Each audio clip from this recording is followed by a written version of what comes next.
So my name is Kyler Logan.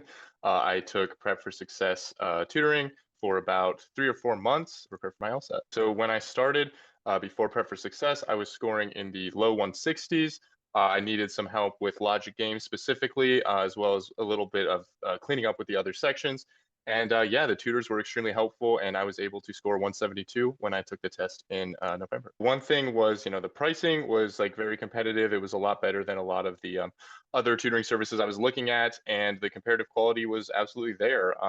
Seemed very personalized. I like that I could see, kind of who the different tutors were. I think I really appreciated that people were flexible with scheduling, and yeah, it overall just looked like a very attractive option for those reasons. I would say one thing, kind of like I talked about earlier, a very personalized approach.